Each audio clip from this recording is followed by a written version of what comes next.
What are we doing in terms of just the government functioning? Put aside the 800,000 people for the moment who are not getting paid. What are we losing in terms of government functioning as this goes on? I don't think a lot. These things come and go. I lived through 7 of them during my period in Congress and then in OMB. And everybody gets excited in the immediate impact. But go back and look at the statistics from 1977 to 1985. You can't find any evidence of a government shutdown, although we had a number of them, one of them almost as long as this one.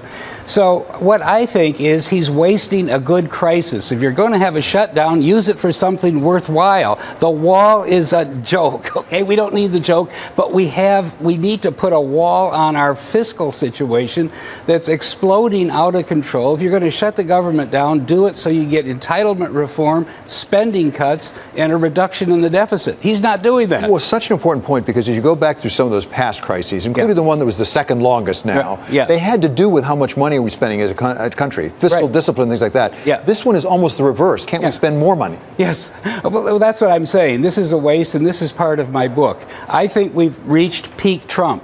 In the eve of the election, the S&P 500 was 2140. He said it's one big, fat, ugly bubble. He was right. The economy wasn't sustainable. Debt was out of control. The Fed had a reverse direction and began to tighten. And then 800 points higher, suddenly he embraces the whole thing as a vindication of the glorious Trump economy. Huge rookie mistake. The market has nowhere to go but down. We've seen that for the last 3 or 4 months. It's got a long way to go, and they're going to take Trump with it. The second thing is he embraced the greatest economy ever. That was a mistake.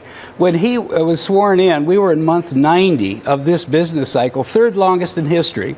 We're past the 2nd longest now, which was the 1960s. We're 4 months from the longest.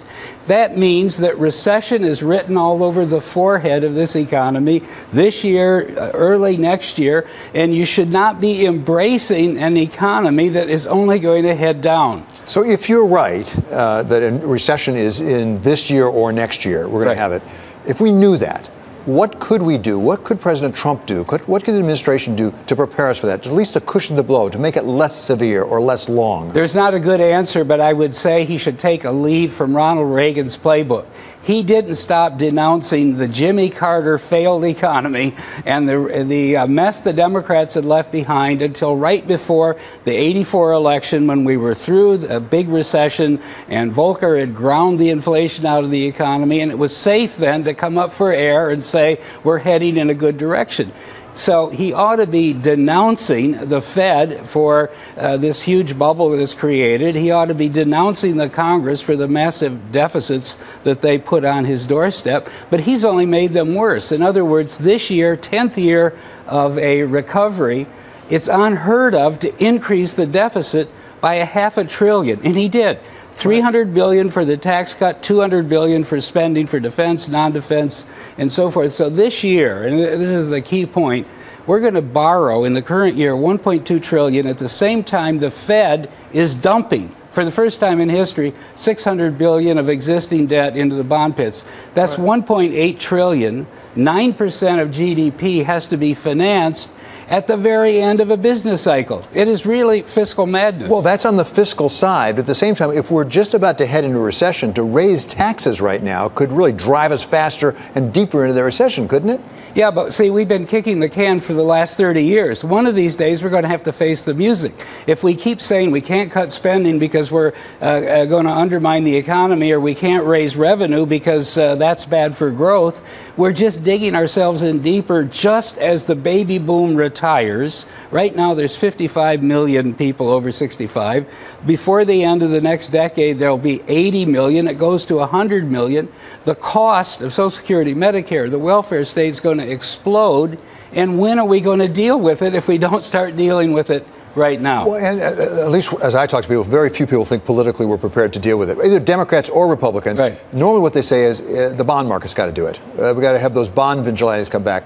Why haven't we seen them, and when will we? We're going to see them, and we're going to see them big time, because for the last 30 years, the Fed has been doing the job of the bond vigilantes. In other words, the Fed has been buying debt hand over fist in QE 1, 2, 3, 4. But look at the numbers. At the turn of the century, there was a $500 billion. The balance sheet of the Fed was $500 billion. It peaked at $4.5 trillion.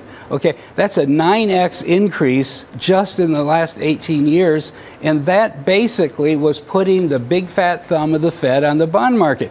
Because when you buy that much debt, and then you add what the ECB did, the Bank of Japan and the Bank of China and so forth, the central banks of the world bought up 21 trillion of paper in the last 15 years. So, David, it sounds... But that's ending. See, they're all pivoting to QT. Well, and it sounds like you think that's the right thing. You agree Absolutely. with what the Fed is doing on their automatic buy down of this Absolutely. thing. You would favor the ECB going further.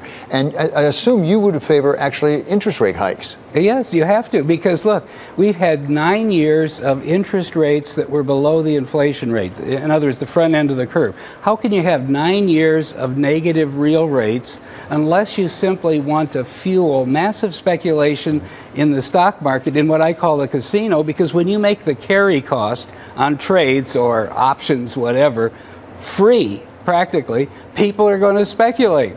They're going to take you up on the offer. We have to get some real interest rate back into the economy, and we have to stop monetizing all the debt. And basically, I think the news flash is that's what the Fed is doing. Yeah. That's what they're demonetizing the debt. They're dumping it. Now, let me just add the $600 billion on automatic pilot. You know, you can yawn and say $600 billion. So what? That's bigger than the entire balance sheet of the Fed in July 2001. Before we started this whole thing. No. In other words, every year they're dumping the equivalent of their entire balance sheet that took them 84 years to build up. Okay. Talk about that.